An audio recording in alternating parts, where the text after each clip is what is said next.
Okay, hopefully this will be quick. I just have a few bookmarks. I'm not going to do an entire play-by-play, but I do want to make a few observations on the World Martial Arts Tournament in, I think it's Volume 4 of Dragon Ball. This is a very strong era for Dragon Ball. It has all the comedic elements of the first arc.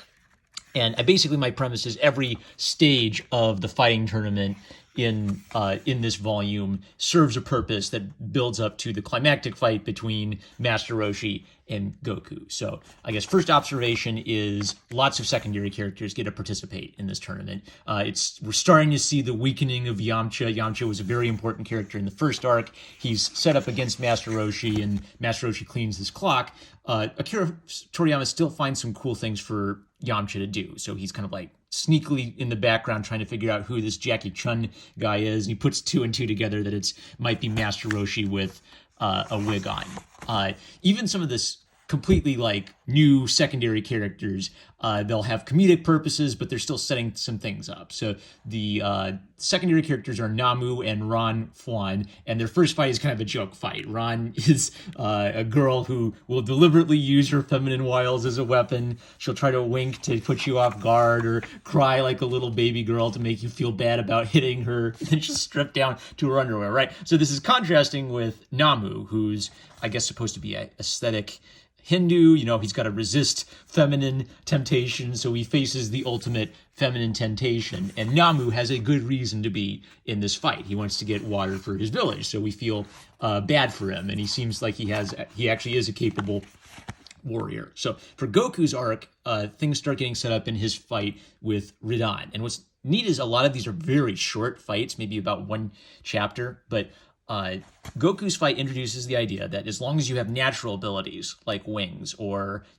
toxic goo you can spit out your stomach, you're allowed to use that, but you're not allowed to use weapons and outside things. So Goku throws him out of bounds and he's able to fly back in. So Radan has a cheat that lets him basically fight longer than a normal opponent could. Goku tries to use the flying cloud and Radan complains that that's cheating. So the judge decided to give Goku a one-time exception. They won't disqualify him, but he's never allowed to use the cloud again, which is neat because Goku comes up with a creative solution to his problem of getting back into the arena, but he can never use that solution again. What's he going to do the next time? Krillin's fight with Master Roshi is a bit longer, and Krillin, as sort of like the second strongest, Goku's rival, he has to have a little bit longer to show what he's made of. So he's able to go toe-to-toe with Master Roshi, mostly. They have a gag about how they move so fast, people can't see them, and they're secretly playing rock, paper, scissors in the middle of their fight at faster than the eye can follow. And there's a gag where Krillin throws panties onto the arena floor, and that's enough to distract Master Roshi, right? Because Krillin, unlike Goku, isn't innocent, and he knows he can use adults' flaws and sins against them to his advantage. Nevertheless, in the end, Krillin, after a respectable fight, finally goes down. So all of this has been setting up Goku versus Master Roshi, the climax, and it's over 100 pages of fighting. Multiple steps to the fight, multiple gags. I think that Master Roshi uses the Kamehameha wave during the Krillin fight, Master Roshi uses the Kamehameha wave to push himself back onto the field. So the challenge is Master Roshi has a way of getting himself back on the field. Goku doesn't. What's he going to do? So there are silly aspects to the fight where Goku does something completely goofy to counter Master Roshi's, real martial arts. This is a good example. Master Roshi uses Drunken Fist, and he knows that Goku's never been drunk, so how can he do Drunken Fist? So Goku just starts running around and barking like a dog. So Goku doesn't know what it's like to be drunk, but he does know what it's like to be wild and unpredictable, nevertheless. Jump ahead a little bit.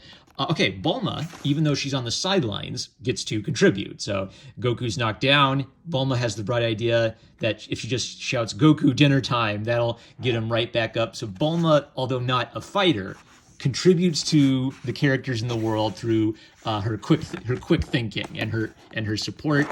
Everything comes down to the wire for like one last karate kick between Roshi and Goku. I noticed in this fight that Toriyama is making a lot more use of kind of pregnant pauses in his fight. So after that, there's like a moment where they both hang in the air and you see them from both angles as they descend to the ground. So the only thing that lets Master Roshi win in the end is that he's older and he has longer legs. So he's able to give Goku a full kick to the face, and Goku can only get a glancing blow on his chin. Even with that, Roshi is barely able to stand up and declare himself the winner in time. So obviously, by the end of this fight, Goku's the strongest person on the planet, or one of the strongest martial artists in the world. But Roshi wins nevertheless because we have to push.